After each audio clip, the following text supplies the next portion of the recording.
আজ বানাবো viral potato stick. এটা যতটাই ক্রিস্পি, খেতে ততটাই টেস্টি আর বানানো একদমই সহজ।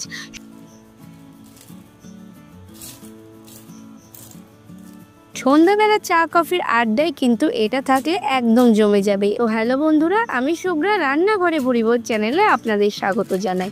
চলুন তবে রেসিপিটা দেখে নেওয়া যাক।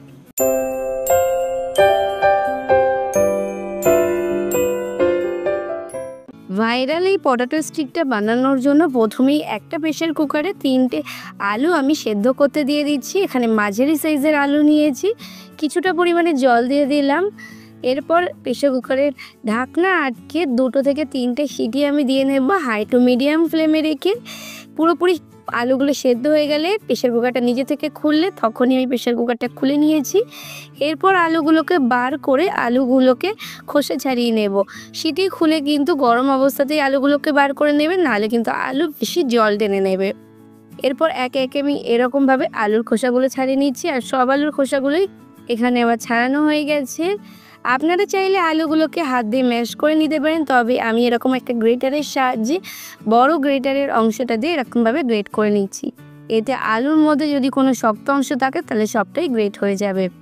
পুরো আলুটাই এরকমভাবে আমি গ্রেট করে নিয়েছি। এরপর কিছু মশলা অ্যাড করব। প্রথমে দিয়ে দিলাম 1/2 চা চামচ লবণ, 1 চা চামচের 3 ভাগের 1 ভাগ লাল লঙ্কার গুঁড়ো, 1 চা চামচের 3 ভাগের 1 ভাগ গোলমরিচ গুঁড়ো, 1 চা চামচের 3 ভাগের 1 ভাগ দিয়েছি চাট মশলা, আর 1/4 কাপ দিয়েছি কর্নফ্লাওয়ার, আর তার সাথে দিয়ে দিচ্ছি বেশ কিছুটা ধনেপাতা, 2 টেবিল চামচ পরিমাণে ধনেপাতা দিয়েছি।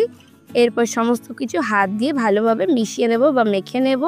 প্রয়োজনে কর্নফ্লাওয়ার কম মনে হলে আরও 2 টেবিল চামচ কর্নফ্লাওয়ার এখানে অ্যাড করতে পারেন। আমার একটু মনে হয়েছিল তাই কম, তাই আমি 1 টেবিল চামচ মতো অ্যাড করেছিলাম।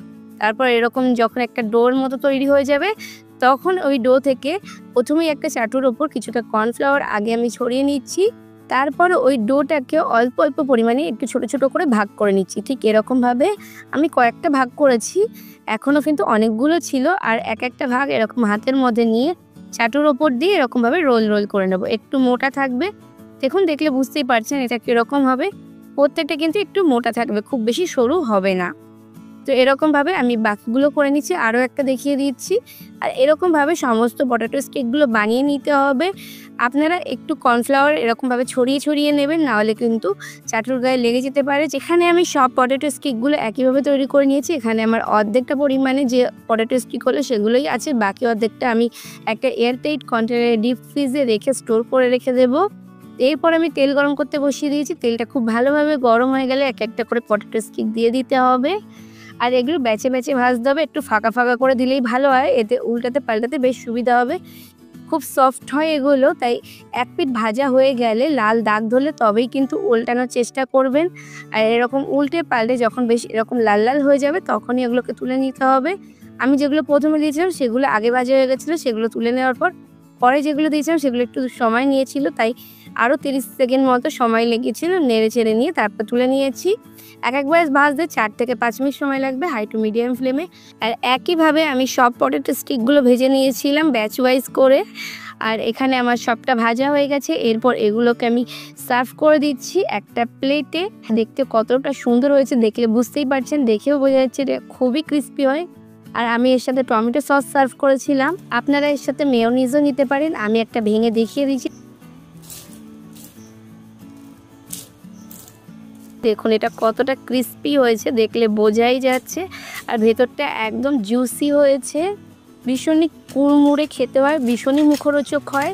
তাহলে বন্ধুরা, আমার আজকের রেসিপিটা কেমন লাগলো অবশ্যই কমেন্টস করে জানাবেন।